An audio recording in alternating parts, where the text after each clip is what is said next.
This is what we're on, the Maglioli Mistral coupe. So I'm sure I've said before, this is Umberto Maglioli's car, the famous Italian racing driver. Enzo called him the world's best road racer. Well, he did win the Carrera Pan America and the Mille Miglia and the Targa Floria. He also raced at Le Mans. So what it's all about is this A post, to repair the bottom edge of that, to get all the sills lining up and everything else, outer sills and lowers, and then manufacturing that new B post.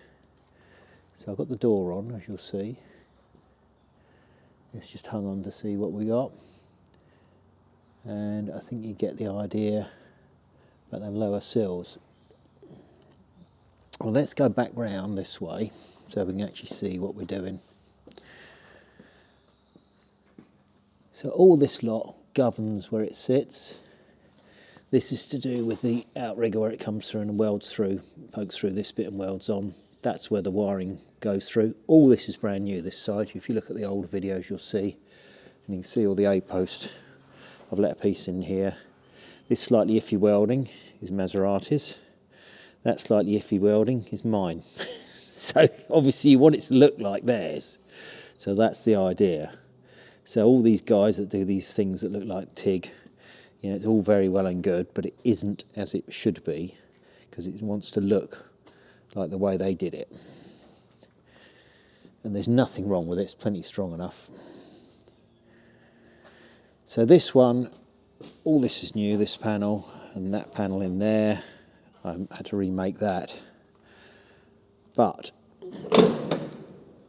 the B post itself, although I removed it and refitted it, I was able to repair the bottom edge and so on. But the other side, I'm having to make everything new. So this is all this stuff we're letting in. So all this is brand new, this whole area, all this lot, the sills and so on, and some of the outriggers were new on this side. This is this sort of boxing panel, support panel that supports this part. And then this, the outer bodywork has to clip onto here to become the sills, and then it has to clip onto the edge here, which is what we've got to sort all this out. And then if we go up the front here, on the A post comes down here, so the bodywork will clip on through here, the outer wing.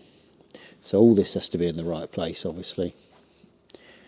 And I've got to rebuild the lower of the A post. You can see the sort of rusty stuff. Got to get rid of that lot. But this is just held on with skin pins at the minute, Avdale skin pins and a few clamps to line it up. This weird bit at the end is how they do it. They sort of leave that bit and then that tucks up inside the sills. And these outriggers are new. If you look at older videos, you'll see that lot.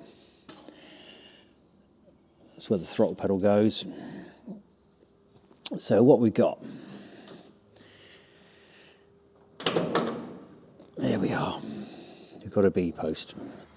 So that's our new B post under construction. I'll get out of the light, get my shadow out of it. Well, I can't really get my shadow out of it, the sun's low. But yeah, so it all got to line up on here. This has to line up with that edge here. It has to line up with that lot. That lot has to go up here, then line up with that one. So that's where all the trim goes, the little trim clip goes on there. You know, it's sort of rubberized stuff. Then you have a stainless steel cover goes on that. So what I'm working on is this B post area.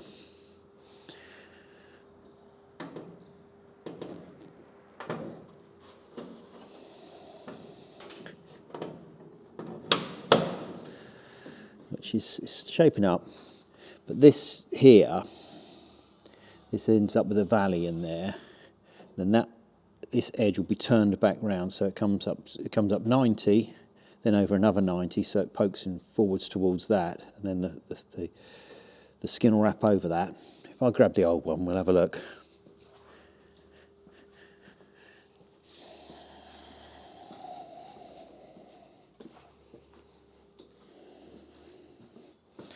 Okay, so it's that corner I'm talking about here, this edge. So I've got to do that one and then that one. We'll look at it on the car and get a better idea. So this was previously very damaged, so I took it off, straightened it out, cleaned it up, sorted out the bad welding that had been done on it. But I wasn't happy with it. So yeah, we'll see here, you see, we'll have to, if I can lay that, get that to stay there long enough for us to film it, if gravity will let us. So yeah, so we've got this area here and there, that, so that's that, and then that's that.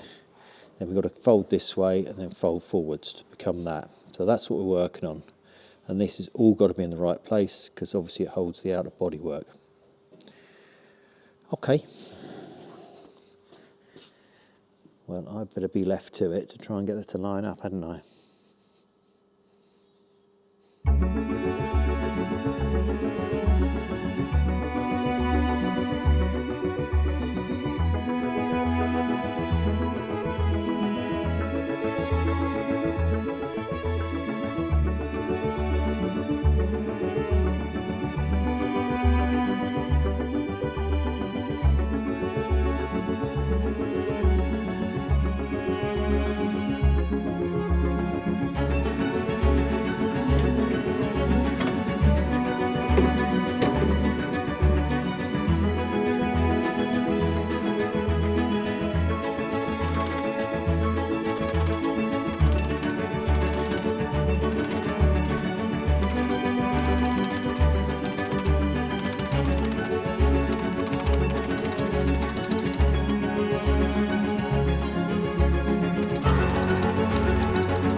Now this has been a real struggle and I've had to rethink it a bit.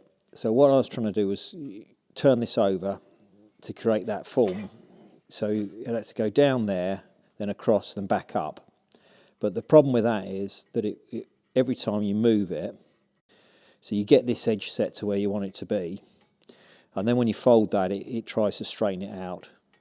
And then when you come back up again, you've got a problem with you know the metal you've moved.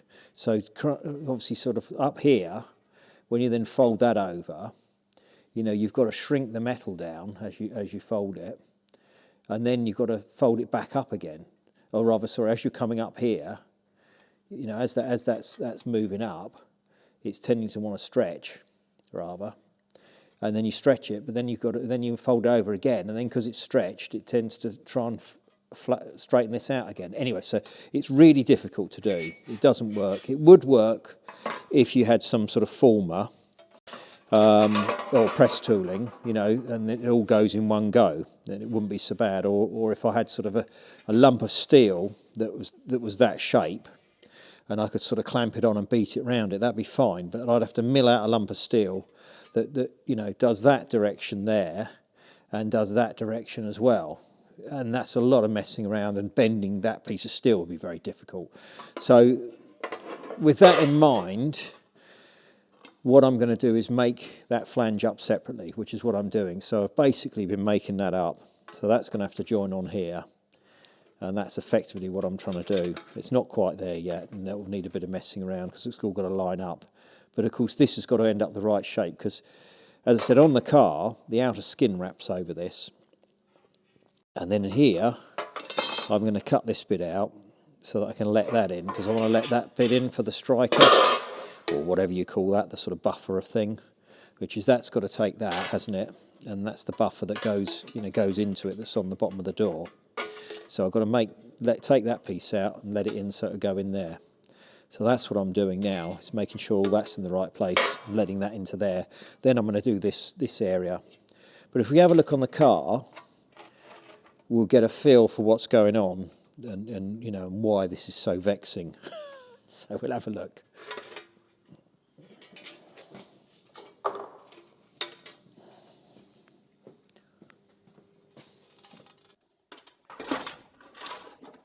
What I'll do, I'll take the door off so we've got some room. I'll have to put the door on to see where it lines up.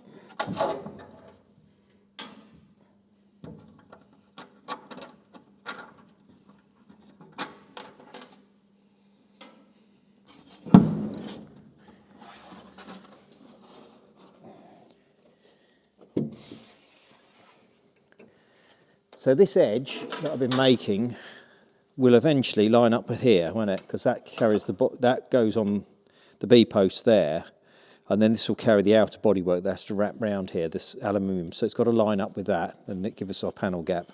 So that's what we're doing, is trying to make that happen. So there's a lot of mucking around to make that happen. So I'll put that to one side.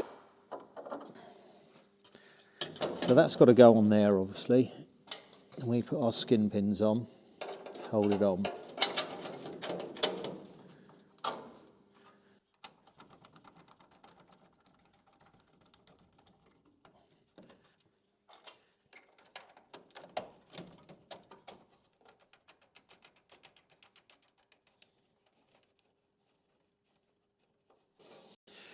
Right, I won't pin it all on at the minute because we'll just have a look to see.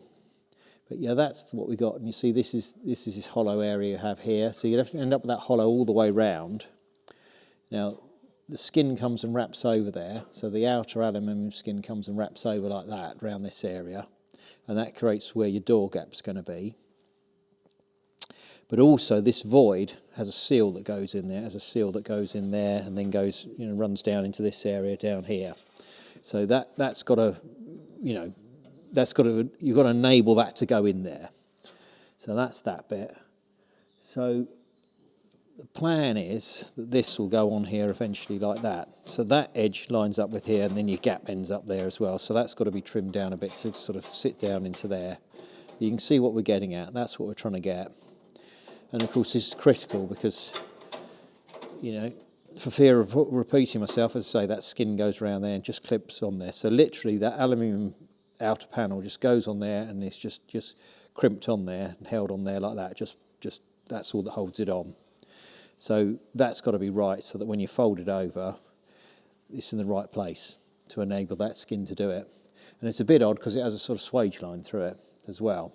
And this doesn't actually, isn't that pointy, but it's what it is. And then over that goes this closing panel. And that goes like that. And then the back of the B post is that one that I've made previously. That goes in there. So it all ends up sort of like that. So it's quite a bit to do, and it's proving quite tricky, but this has got to be right.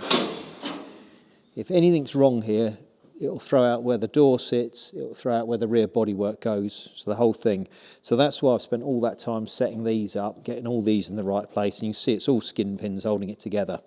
So everything's held together like that until we get it. And then this is where the sill goes on, so the outer sill clips on here. So you've got a piece clips over there, and then as a return coming out this way, then that rivets onto what becomes the lower sill that goes under and then clamps on underneath, onto that piece, clips on there.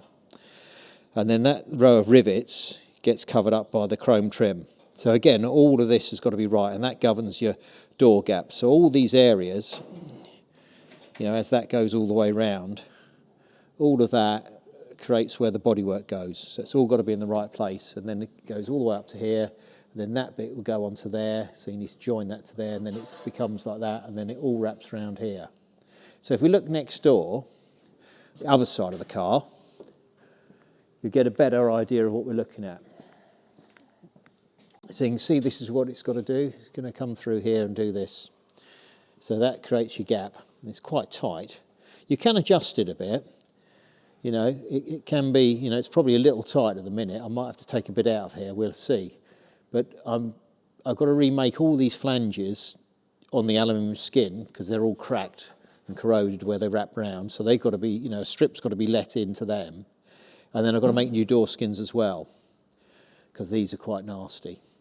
So I've got room to manoeuvre and change things to get them just right. But you've got to have this in the right place. All this stock's got to be in the right place. Otherwise, it's not going to work. So it's a tricky bit to do, not just welding it on.